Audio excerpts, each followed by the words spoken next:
Hello, everybody. Well, thank you very much. We have some people that have captivated the attention of the whole world, not just our country, the whole world, and they're very brave, and that was a lot of rocket under them. I never saw anything like that. We were talking about it. It's I don't know how they do it. I wouldn't want to do it, but it takes people like this to make our country great. And again, I've never seen anything. Everybody I knew, they wanted to see the launch, and they especially wanted to see a successful landing. And Jared, I want to congratulate you, what you've done at NASA. I made a great choice. And if you have any questions for any of us, feel free to ask. But we're very proud of these people. They have unbelievable courage, unbelievable. A lot of other things too, by the way. To get in there, you have to be very smart. You have to do a lot of things physically good. So I would have had no trouble making it. I'm physically very, very good. Maybe a little bit of a problem. I don't know, I'm sure. We'll have to try it sometime. Is a president allowed to go up in one of these missions? We can get working on that, Mr. President. We'd have no problem, right? We're going to launch more rockets. Be opportunities. We'll have to try it. Congratulations very much. And by the way, their families are over here, beautiful families, and they're in the Oval Office, and they walked in, they said, wow, the Oval Office. Everybody likes the Oval Office. So, any questions, please? Thank you, Mr. President. First of all, it's a great honor to meet all of you. Congratulations, and welcome to the White House. I have had the privilege of interviewing Gene Cernan, the last man to walk on the moon. Oh, good. Is that what you would like to do? And Mr. President, do you think that will happen during your second term? Well, we have a shot at it. I mean, we don't like to say definitely, because then you say, oh, we failed. Because I think we could say we're ahead of schedule. So we have a good shot. We've authorized it. And I think with this team and, with Jared's done such an amazing job at NASA, I think we have a good shot, right? We'll see. Yes, Mr. President, we have an achievable plan now back to the moon. We're back in the business of launching moon rockets with frequency. So we just sent Artemis II around the moon. We're going to launch Artemis III in 2027. We'll protect for up for 2 opportunities in 2028 to return astronauts to the surface of the moon. I like space. I started Space Force, as you very well know. It's been very, very important. Then they tried to kill it. And actually, the military would not let the Biden administration kill it. They wanted to kill it. And it's very good. Maybe a little bit of a problem. I don't know, I'm sure. We'll have to try it sometime. Is a president allowed to go up in one of these missions? We can get working on that, Mr. President. We'd have no problem, right? We're going to launch more rockets. Be opportunities. We'll have to try it. Congratulations very much. And by the way, their families are over here, beautiful families, and they're in the Oval Office, and they walked in, they said, wow, the Oval Office. Everybody likes the Oval Office. So, any questions, please? Thank you, Mr. President. First of all, it's a great honor to meet all of you. Congratulations, and welcome to the White House. I have had the privilege of interviewing Gene Cernan, the last man to walk on the moon. Oh, good. Is that what you would like to do? And Mr. President, do you think that will happen during your second term? Well, we have a shot at it. I mean, we don't like to say definitely, because then you say, oh, we failed. Because I think we could say we're ahead of schedule. So we have a good shot. We've authorized it. And I think with this team and, with Jared's done such an amazing job at NASA, I think we have a good shot, right? We'll see. Yes, Mr. President, we have an achievable plan now back to the moon. We're back in the business of launching moon rockets with frequency. So we just sent Artemis II around the moon. We're going to launch Artemis III in 2027.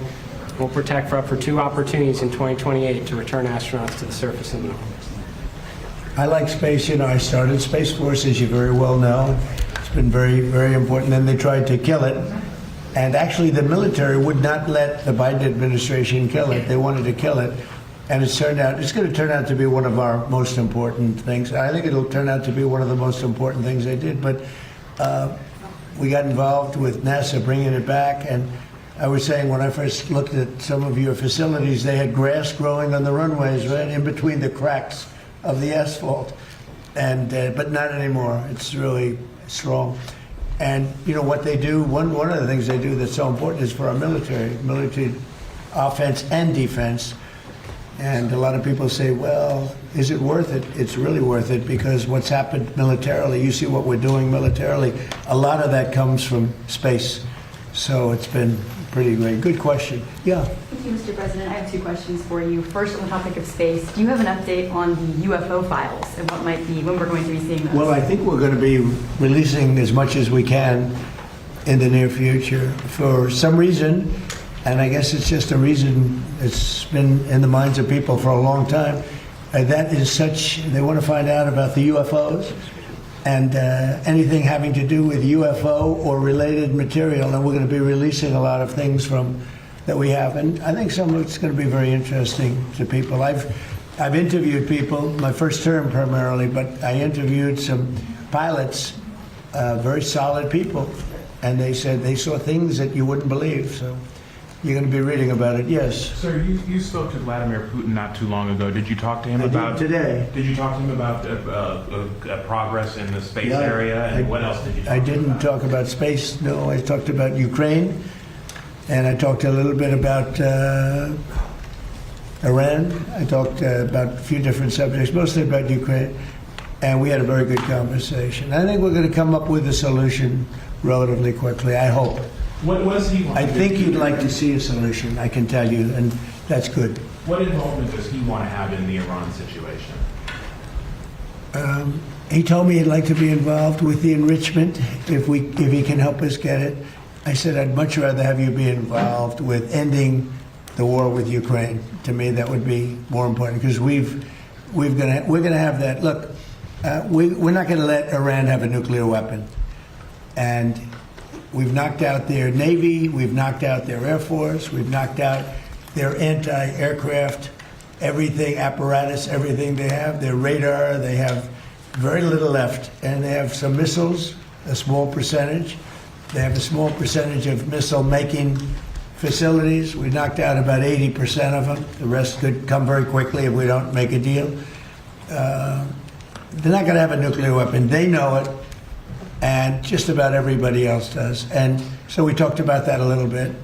He doesn't want to see them have a nuclear weapon either. But I had a long talk with President Putin. I suggested a little bit of a ceasefire, and I think he might do that. He might announce something having to do with that. Did he announce it yet? No, but I was wondering, I was just going to ask you. Yeah, no, I asked him about, even if it's a little ceasefire, there's so many people being killed, it's so ridiculous. Mr. Yeah. President, Thank you, Mr. President. In light of today's Supreme Court ruling on the Voting Rights Act, do you want Republican states in the South to look at redrawing congressional districts before I the don't know, you have midterms? to tell me, when did the ruling come out? I've been with the astronauts.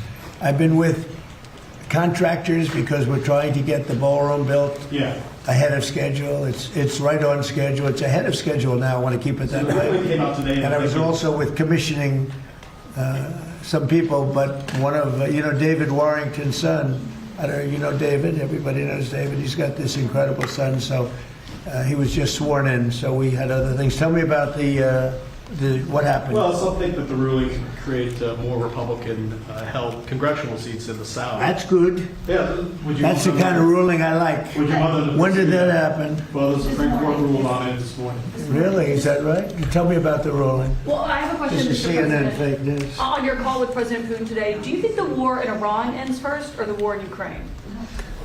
Well, we talked more about the war in Ukraine, but he would like to be of help. I said, before you help me, I want to end your war.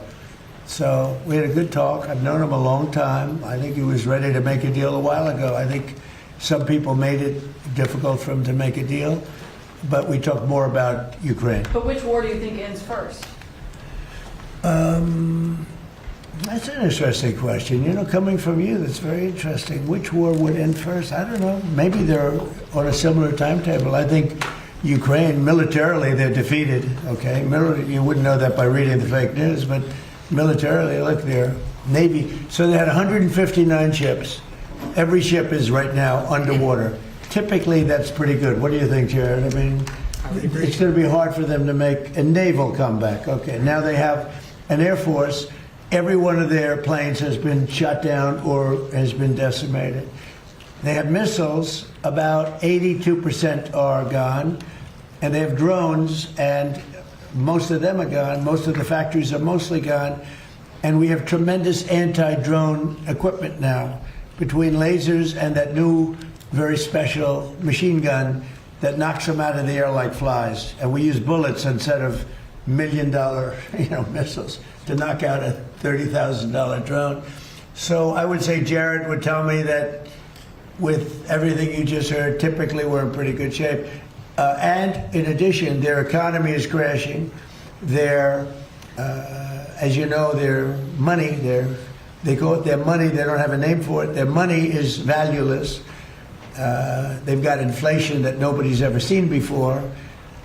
Other than that, I think they're doing quite well. If you read the New York Times, you'd say they're doing wonderfully because it's fake news. Or if you watch CNN, I mean, you cover it all the time. You think they're doing well. Do you think they're doing well where they have no Navy, no Air Force, no anti-aircraft apparatus, other than what they may have put there? They may have brought in some light stuff during the ceasefire, and we know exactly where it is, so it'll be knocked out within the first 15 minutes. You're about to say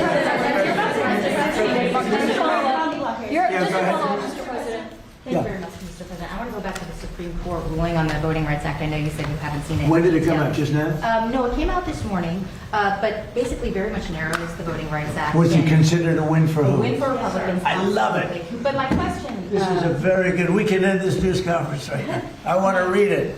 My question Wow. for you, Mr. President, is that some Republican governors have not responded in terms of what they're going to do. I guess early voting, for example, in Louisiana. Republican starts- governors, what? Republican governors. What about it? Early voting begins Saturday there, for instance. Should they redraw the map in the next couple of I weeks? would. I mean, it depends. I mean, some states don't need to redraw, and some do. I mean, I know what the concept of the rule. I just haven't seen the result. Yeah, I would say generally, I would think that they would want to do it. Some are greatly helped, and some, it didn't make much difference. Yeah, I would say they would do that. They have time to do it. Yeah, please. Thank you, Mr. President. I wanted to ask you, there's a lot of drama on the House floor today. Several bills were stalled, and a rule took 2 hours to pass today, and there's still some tension over the Farm Bill. Do you think that you need to get more involved legislatively on Capitol Hill? Well, we want the Farm Bill. The Democrats don't. We want security, okay? We need security. We want security. The Democrats don't think we need security. They actually do, but they suffer greatly from Trump derangement syndrome, like at levels that nobody's ever seen. They're sick people. There's something wrong with them. They don't want to pay anybody for security. They don't like ICE. They don't like Border Patrol people. They don't like the people that keep us safe. When they ran this, they let 25 million people into our country, and many of those people were from prisons. They were from mental institutions, drug dealers, murderers, 11,888 murders, half of whom committed more than one murder. They think that was fine. I happen to like law enforcement. They essentially want to defund law enforcement, and I don't think the public's going to let them get away with it. We got it all approved in the great big beautiful bill, and they want to renegotiate. We don't like that. Yesterday, Mr. President, the King's speech that he made to Congress, he spoke strongly, forcefully about the necessity for a strong NATO alliance. He also spoke about the necessity to continue to support Ukraine. Did his speech in any way change your thinking on either of those issues? Well, you have to understand, my thinking is, I think, exactly correct, but I was very disappointed with the fact that when we called on them to give us a little hand, we didn't need it. I actually did it just to see whether or not they'd be there. When we called on NATO to give us a hand with Ukraine, and in particular the most recent, we asked them to do certain things on Ukraine, and we also wanted them to do things with Iran. And on Ukraine, they're very much involved, but they didn't do things the way we would like to see it. It's been going on for a long time.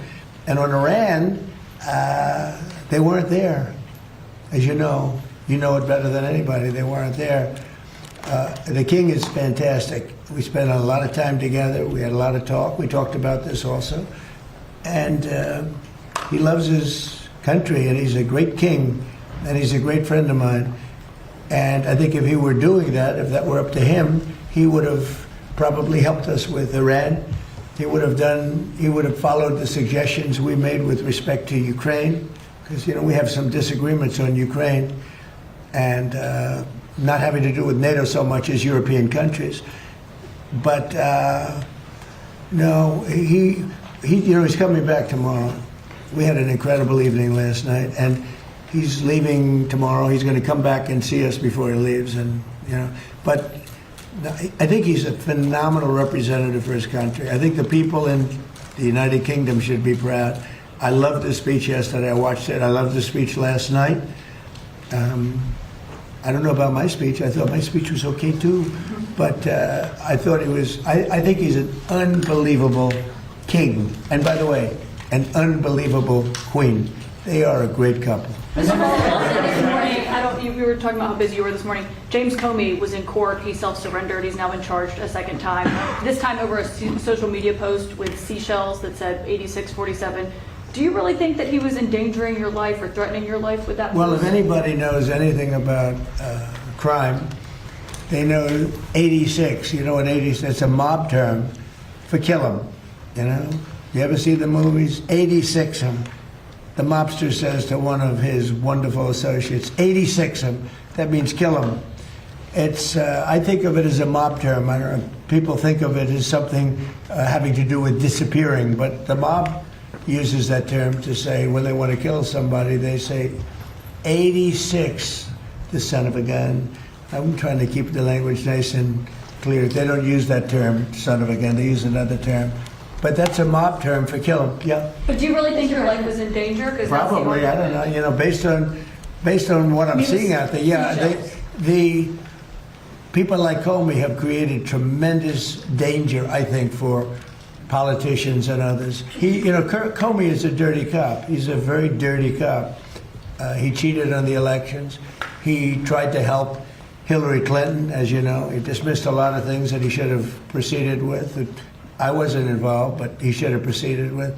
No, he's a dirty cop. He's a crooked man, yeah. Mr. President, you just described there's been disagreement between the U.S. and Keir Starmer on support for Iran. Did your visit with the king smooth that over or create any warmth? My visit with the king really was it was extraordinary. I mean, he's an extraordinary man. He's an extraordinary person. And yeah, it helps from the standpoint that, when you like the king of a country so much, it probably helps your relationship with the prime minister. But, in that case, the prime minister, I said, do you want to send a little help? He said, no, we'll send it after you win the war. I said, that's not good. That's not good. What do you think of that, Jared? Sending help after we win the war? I don't know, something that bothers me. Wait, I don't want to get you guys involved, but I can imagine what you're thinking. The United Arab Emirates, the UAE, they pulled out of OPEC. Yeah, What do you think about that? I think it's great. I think it's great. Like, I know him very well, Mohammed, and very smart. And he probably maybe wants to go his own way. That's a good thing. I think ultimately it's a good thing for getting the price of gas down, getting oil down, getting everything down. They have it all. He's a great leader, actually. So no, I'm okay. They're having some problems in OPEC. Mr. President, Kevin Warsh passed a hurdle today. The Senate Banking Committee confirmed his nomination. It will go to the Senate floor. That's good. We He'll need be on the somebody. Fed in mid-May. Is it your expectation that he can persuade the other Fed governors to lower interest rates? Well, we'll Because they see. haven't done They so should, recently. because it's a good time to lower them. We're the most prime country anywhere in the world. We're right now having investments made in our country at a level that nobody's ever seen. No other country's ever seen it. Tens of billions of dollars are being invested. Factories, auto plants, AI. I mean, not just AI, because AI is new. We're leading China by a lot in AI, as you know. I'm letting them build their own electric plants. They're building them, otherwise you could never do it. It was a concept that I came up with. I'm very proud of it. And by the way, they're building electric plants that people in the utility industry have never seen before. They're saying, man, that's incredible. So they're building these massive buildings that cost billions of dollars, and they're building their own electric plants. So they're not taking from a source or the old grid, an old grid that wouldn't be able to do it. No, we're leading with everything, but in the history of our beautiful world, there's never been a country that has so much money being invested in it as us. And tremendous number of auto plants, by the way. The auto plants are coming out of Canada, Mexico, Japan, South Korea, Germany. They're all coming to the United States. And the reason is I have a very smart tariff policy. You know, we were taken advantage of for years. We were being ripped off by other countries for years. And those days are over. Yeah, please. Mr. President, regarding Iran, how long are you prepared to maintain the blockade? Could that go several more months? Well, the blockade is genius, okay? The blockade has been 100% foolproof. It shows how good our Navy is, I can tell you that. Nobody's going to play games. We have the greatest military in the world, and I built much of it during my first term, and we've been building it since. And the greatest anywhere in the world, nobody even close. And you see that, whether it's Venezuela, and they have a good military in Venezuela, but it was over in one day. It was actually over in about 48 minutes. Iran, the same thing. I mean, militarily, we've wiped them out. They have no military left. It's all the Navy's at the bottom of the sea. The Air Force is never going to fly again. We've got an amazing military. Now they have to cry uncle. That's all they have to do. Just say, we give up. We give up. But their economy is really in trouble. It's a dead economy. So can fury and the blockade get Iran to nuclear talks fast enough, or do you think another wave of strikes will be necessary? I don't know. It depends. We have talks. We're having talks with them now, and we're not flying anymore with 18-hour flights every time we want to see a piece of paper. We're doing it telephonically, and it's very nice. I make a call, or I have my people make a call, and you know the answer. I always like face-to-face. I consider it better. But when you have to fly 18 hours every time you want to have a meeting, and you know what the meeting's all about, and you know they're going to give you a piece of paper that you don't like before you even leave, it's ridiculous. They've come a long way. The question is whether or not they're going to go far enough. So at this moment, there will never be a deal unless they agree that there will be no nuclear weapons. Yeah, go ahead. Are you considering relocating NASA's headquarters out of D.C.? States like Florida, Texas, and Ohio have expressed interest.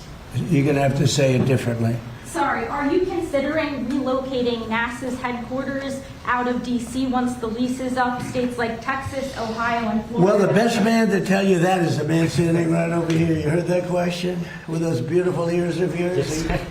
He's got great hearing, you know, he's got super hearing. Trick of the trade, sir. What's the answer to that? I think the answer to that is we have 10 amazing centers around the country that all kind of bubble up to contribute to the mission we're able to undertake, like Artemis II. I think in terms of the headquarters, we have a lot of people very interested in our mission. So being here in D.C. gives us the opportunity to kind of interact from all our stakeholders, make sure we make the right decisions for the nation. Yeah, D.C. is an advantage, I guess, for you. It's got to go around. It's got to see some senators, make sure they keep going, right? Yes, Mr. President. Yeah, probably staying around is not so bad. And importantly, Washington, D.C. is now one of the safest cities in the country. When I came here a little more than a year ago, it was a very unsafe city. And now, maybe even more importantly than that, we have the hottest country anywhere in the world. And you helped make it hot. You know, you helped make it hot. When a year and a half ago, and I say it a lot, the King of Saudi Arabia, but others also, the King of Saudi Arabia said, Mr. President, a year and a half ago, we thought you had a dead country. We thought the United States was a dead country, and now you have the hottest country anywhere in the world, and we do. And believe it or not, I mean, when everybody in the world was watching that incredible performance by NASA, these incredible people behind me, where they get the bravery, I have no idea. But you're a big part of it. You really are. We have the hottest country in the world. Thank you very much, everybody. Thank you, Brad. Thank you, Brad. Thank you, Brad. Thank you, Brad. Thank you, Brad. We have been watching the president take questions in the Oval Office alongside astronauts from the Artemis II crew after their historic mission. Trump praising the crew, saying they have unbelievable courage, then quickly pivoting to questions on other topics like UFO files, former FBI Director James Comey's second indictment, and lowering federal interest rates. The president also discussing the wars in Iran and Ukraine, and the president sharing that he spoke to Russian leader Vladimir Putin on Iran and asked Putin to first help end the war in Ukraine. The president saying he thinks the wars in Ukraine and Iran will end on a similar timeline, and also noting that he thinks King Charles would have helped the U.S. with the war in Iran. I want to bring in our senior White House correspondent, Gabe Gutierrez, who's standing by for us. This was supposed to be a meeting about, a presser about Artemis, but the president certainly spent a lot more time talking about wars and the Fed than he did about Artemis, as is to be expected with all that's going on. But nonetheless, before we kind of try and get through what the president said, especially when it came to that conversation with the Russian president, how did the president and his administration celebrate the Artemis crew ahead of the Oval?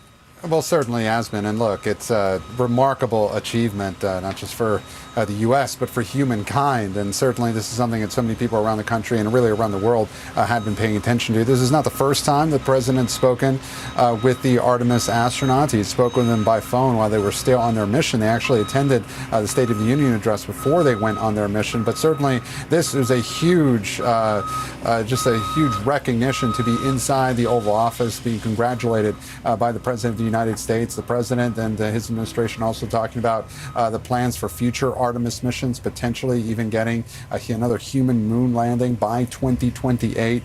So certainly this is something that the president, the administration wanted to highlight, and it was great to see those Artemis astronauts being congratulated right there by the President of the United States in the Oval Office. Yes. So Gabe, with that, let's pivot the way that the president did and talk a little bit about what the president was asked about in the Oval Office. I want to talk first about his conversation with Russian President Vladimir Putin, in which they discussed both Ukraine and Iran. The president alluded to the fact that Russian President Putin had said he wanted to be a part of the solution when it came to Iranian nuclear enrichment. However, the president said, in fact, he wants to focus more on ending the war with Ukraine. Walk us through what we know about this conversation, how long it went on, and what prompted it. As we understand that, Yasmin, lasted about an hour and a half. Then this was a surprise. We didn't expect the president to speak with Vladimir Putin today, and he did talk about, that the subject of Iran came up. He did also speak that the main focus of it was the ongoing war in Ukraine, which has been a source of frustration for President Trump, who has, in essence, bragged that he has brought to an end several conflicts around the world, but the one that has seemed to elude him, especially because he talked about ending it so quickly after he took office, is this ongoing war in Ukraine. The president saying he spoke with Vladimir Putin about this. He asked him for what he called some sort of a little ceasefire in the ongoing war. We have no indication that Vladimir Putin is planning on announcing any such thing. But the President Trump also talked about that Vladimir Putin offered to help the United States perhaps take some of the enriched uranium outside of Iran. President Trump didn't seem to suggest that would be in the cards, but he did confirm that President Putin and himself did talk about the ongoing war in Iran throughout the span of their hour-and-a-half-long conversation. Yes. I thought it was interesting as well, the question that was asked by CNN, Gabe, as to when the president thought both the wars in Ukraine and Iran would end, which would end actually first, because the president said he actually believed Ukraine would end first, but then went on to talk about their successes on the ground in Iran. I couldn't quite decipher what he actually meant there. Could you walk us through that moment? Yeah, and we were actually asking that question ourselves. It might appear that the president did misspeak when he said Iran, when he said Ukraine, that he might have actually meant Iran. We'll try and clarify with White House officials as well, because that would be significant news, right? If the president did say that he believed that Ukraine would come to an end before the Iran war, a war that he put a 4 to 6 week timeline that we now are appearing to be blowing past. However, in the context of what he said, he did then pivot back to what the administration has said, that Iran's Navy has been decimated. So unclear whether he did, in fact, mean to say that he thought the war in Ukraine would end. We'll try and get some clarification from White House officials. Yes. Gabe Gutierrez for us. Thank you, Gabe. Appreciate it. Want to bring in now former NASA astronaut Leroy Chiao. He's a veteran of 4 missions, spending over 229 days in space. So he has the answer to the question that we all want to know. Do aliens exist? I don't think we've found any. I don't think they've visited us, but I believe personally that there's intelligent life all over the universe. It's just that the universe is so vast, I don't think we'll ever find each other, but it's out there. Listen, every time I talk to an astronaut, I got to ask that question, obviously, because it's always on top of mind, of course. We played a little bit of a piece as we came to the president in the Oval, and some lines stood out to me in the piece that we heard from the astronauts as they were circling the moon, saying, this is a spaceship called Earth, what we currently live on, and saying, we will always choose Earth. We will always choose each other. What do you think it is, Leroy, about space travel, about the accomplishments of the Artemis mission that unites a country, that brings people together, that leaves us in awe of the place in which we currently live?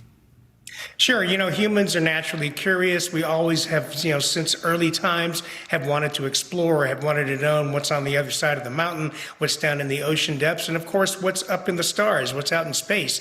And so in particular, when you have a mission like this that's doing something that hasn't been done for nearly 54 years, that is send humans into cislunar space, or the area around the moon, it kind of brings people together because we're interested when other people are exploring. Certainly, we're very fascinated by unmanned probes, either to the bottom of the sea or to Mars, and all the interesting scientific returns.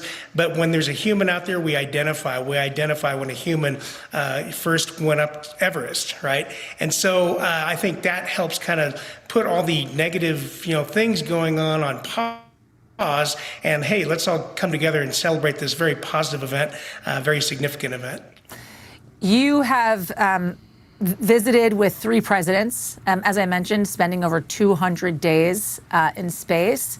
I believe I have a picture of a time in which you visited with a president there, with George W. Bush. What is it like after returning from a mission like that, and then to be applauded, to be celebrated by the President of the United States? Well, certainly it's a great honor. Not every mission, in fact, most missions don't get invited to the Oval or don't get a chance to meet with the president. I was fortunate, my one time to the Oval Office was really a memorable event. It's the only time I've ever been there. And of course, everyone says this, but it's kind of hollowed ground, but it's smaller than you might imagine, but really a great experience. My crew and I were very proud to have been invited. The president asked quickly whether or not the United States is going to walk on the moon in the next 2 years, by the end of his administration, asking Jared Isaacman that, who is the administrator to NASA. Do you think that's a good timeline? You think we'll make it? Well, I think Jared Isaacman has given us a chance. I, along with many other astronauts, signed a letter of support for Jared Isaacman. He's obviously a very successful entrepreneur. He has self-funded 2 space missions himself, bringing along, various individuals that were helping charities and also advancing, other causes. But, he's a talented person. He's an outsider. And that's the concern I had, is that being a Washington outsider, is he going to get eaten alive? But it doesn't seem like it. It seems like he's doing great, and I think he gives us a chance. He's rescoped several things already. He's changed the way we've done business at NASA for decades in some ways, and I think he's given us a chance. It's still a very, very aggressive schedule, trying to get humans back to the moon by the end of 28, but he's given us a chance. What do you make of this renewed optimism, renewed energy in space? Oh, I think it's great. I think it's long overdue. We're at NASA. We were a little bit of a victim of our own success. We got used to shuttle launches. We got used to station missions. And now we've got something new, or not necessarily new, but something we haven't done in a very long time, with a new vehicle and a new rocket. And so people are very excited about this. And I think that's good. I think that's good for the nation. It's good for our space program. And it's good for America. Former NASA astronaut Leroy Chiao, who has spent, again, 229 days in space. We appreciate all the work that you have done. Thank you, Leroy. Thank you. We're going to have much more coverage ahead this afternoon on our streaming channel, NBC News Now, and online at NBCNews.com. I'm Yasmin Vasugian. We return you now to NBC News Daily.